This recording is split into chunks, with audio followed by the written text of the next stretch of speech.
Means यहाँ पे linear acceleration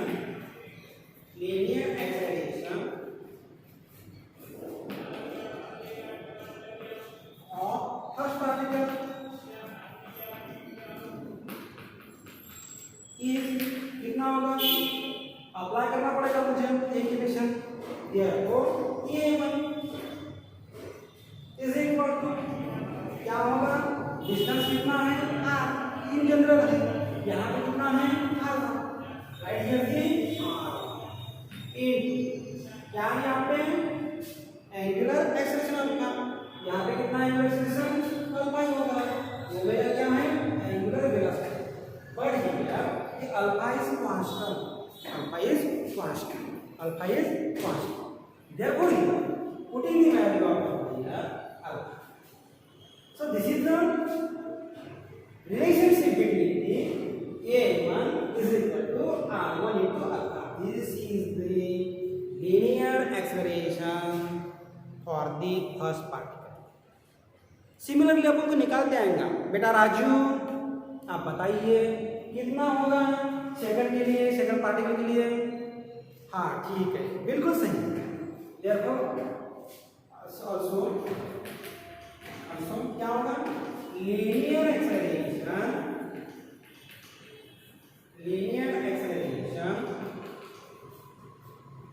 और सेकंड पार्टिकल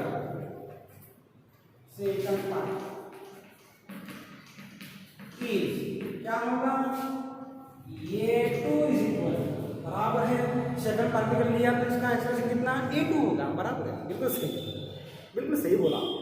तो क्या होगा यहाँ पे a2 इज इक्वल टू इसका डिस्टेंस r2, इस सेकंड का डिस्टेंस कितना r2 है, ये r2 इनटू क्या है अभी इसका एक्सेलरेशन अल्फा तो कॉमन लेना है, therefore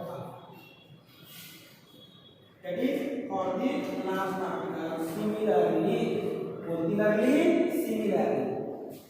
linear acceleration for the last particle an is equal to rn into alpha. So these are the forces and these are the linear accelerations. Therefore now we have to determine in this topic the torque. ये torque क्या होता है भाई, ये torque क्या होता है पता ही है, मैंने आपको कितनी बार बोला है कि ये टॉर्क ये होता है, ये टॉर्क वो होता है, पर लेकिन किसी ने बोला ही नहीं कि सर ये टॉर्क क्या होता है। टॉर्क क्या होता है, सिंपली कि टॉर्क इज नथिंग बट क्या होता है बाबू राजू, टॉर्क क्या होता है बेटा, ओके हाँ टॉर्क, ये तो डेफिनेशन है टॉर्क का, ये डेफिनेशन टॉर्क का torque equal to force into perpendicular distance, ये फार्मूला है टॉर्क। ये जो फार्मूला लिखा मैंने ये फार्मूला है टॉर्क के लिए, टॉर्क इज इक्वल टू क्या होता है एफ इनटू आर, ये है फोर्स ये है distance, means in general torque is equal to force into distance, ये जनरल फार्मूला है टॉर्क के लिए, ये तो किसी को भी पता है और किसी को भी आना भी चाहिए, बहुत ही सिंपल सरल और सभ्य फार्मूला है टॉर्क का। Torque is equal to force into distance, torque is equal to F into R. तो अभी क्या करना है मुझे, ये टॉर्क निकालना है मुझे for the first particle, then निकालना है सेकंड पार्टिकल के लिए, देन निकालना है थर्ड पार्टिकल के लिए, और देन निकालना है लास्ट पार्टिकल के। बात समझ गए आपको, बिल्कुल बहुत इजी है, सरल है, इसमें कोई परेशानी की बात नहीं है। आप सब ज्ञानी लोग हो बैठे और हम जैसे लोग पढ़ा रहे हैं आपको, तो ये हमारा सौभाग्य समझते हैं कि हम आपको थोड़ा जितनी भी हमको जानकारी है वो आप तक पहुँचाएँ, तो ये हमारा सौभाग्य है। तो लेकिन कुछ यहाँ पे होता है तो थोड़ा ध्यान से सुनिएगा। देखो यहाँ पे क्या होता है, I want to determine here the torque for the first particle. अब पहला पार्टिकल तो मालूम है आपको, देयरफॉर यहाँ पे मैं निकालना चाहता हूँ टॉर्क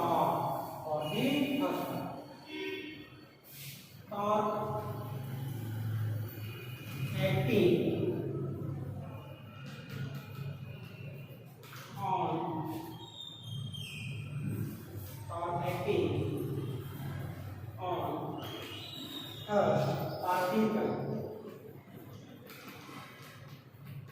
इज कितना होगा टाउ टाउ टाउ जिसको टाउ टी ओ टाउ ये तो ग्रीक लेटर है therefore ये टाउ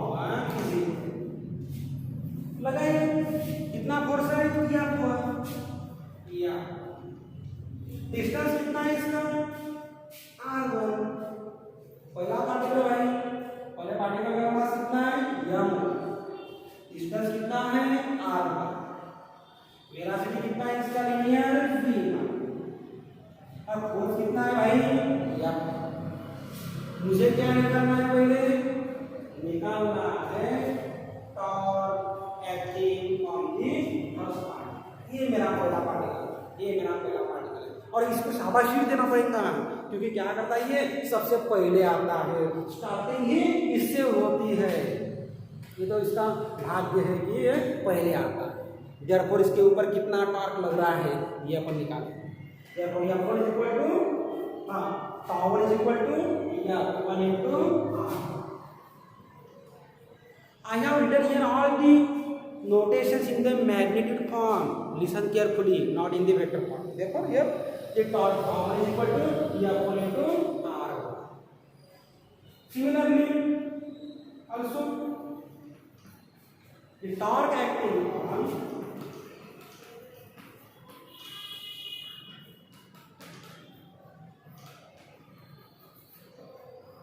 second particle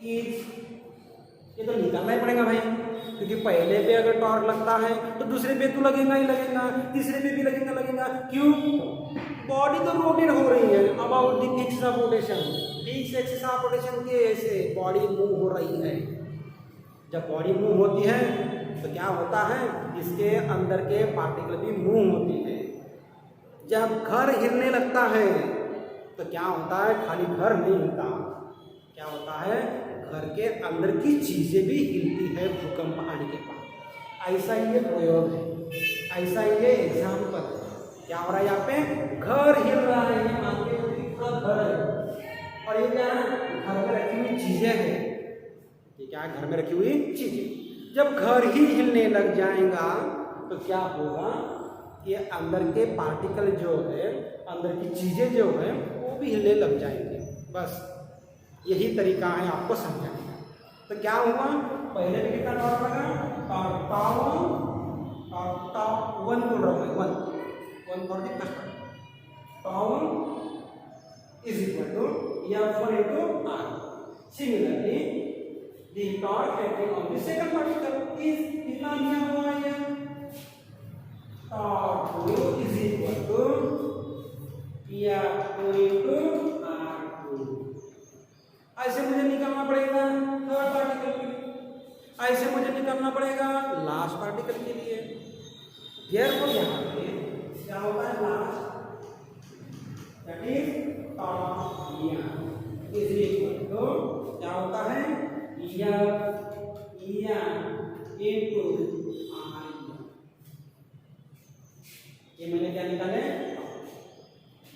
अब मुझे क्या मालूम है कि इसके ऊपर कितना फोर्स लग रहा है ये भी मालूम है मुझे कि क्या फोर्स है ये भी फोर्स है ये भी फोर्स है तो ये क्या है डिस्टेंस तो मुझे क्या करना पड़ेगा इसकी वैल्यू मुझे पुट अप करनी पड़ेगी काहे कि F1 की F2 की F3 की ये तो मैंने वैल्यू पहले निकाला ही था देखो ये कितना बनता अपना M into ये पुट करिए वही वैल्यू देखो यहाँ पे अभी लिखता हूँ मैं देखो क्या होता है the torque acting on the first particle मैं यही पे कर लेता हूँ ठीक है therefore putting the value of F1 कितना आता है F is equal to basic formula F is equal to F into ये करिए फिर F1 का value F1 into A1 into A1 क्या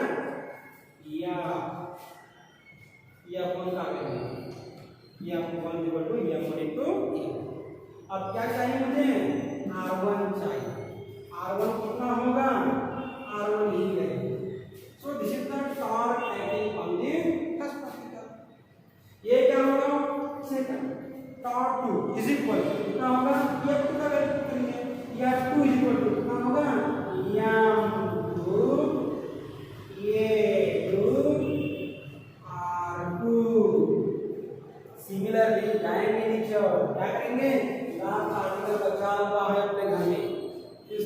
वैल्यू, दैट इज या फंक्शन का वैल्यू या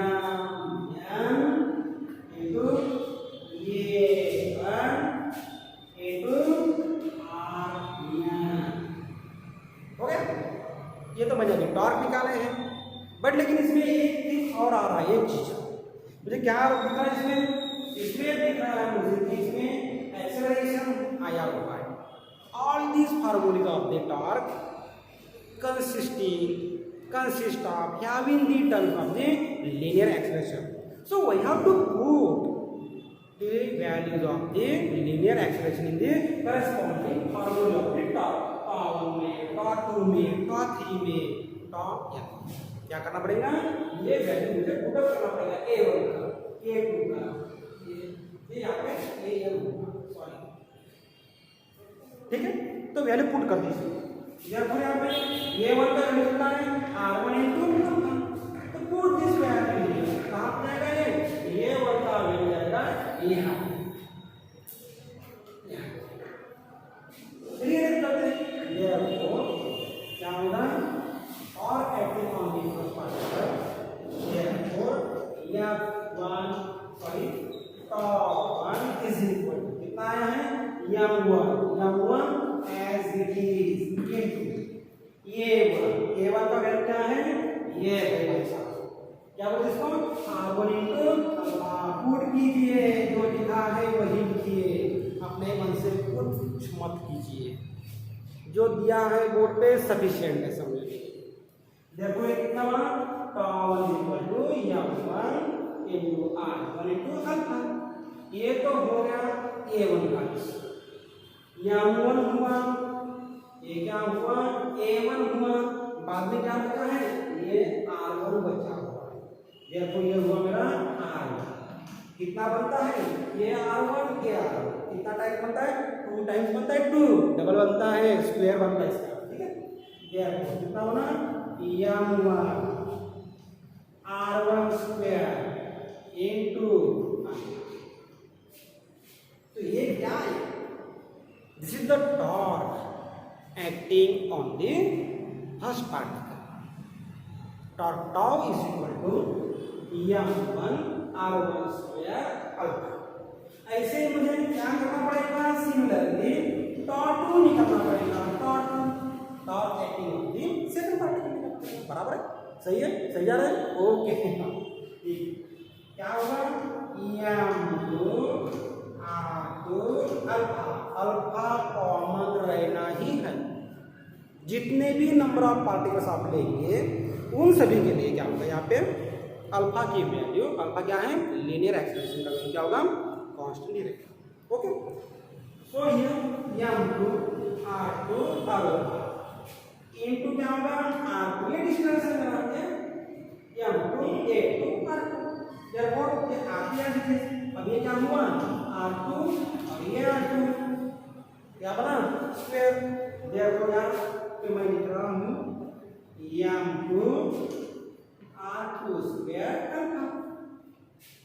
ओके, देन नेक्स्ट डैश कितना होगा? That is m1 r1 alpha into क्या बचा लास्ट में? m1 r1 ये यहाँ पे m1 r1 अल्फा इनटू क्या बचा है? ये लास्ट वाला r1 इज इक्वल क्या होता है अभी? m1 into r1 square into. सो ये जो चीजें मुझे निकल के आई है, ये चीजें क्या है?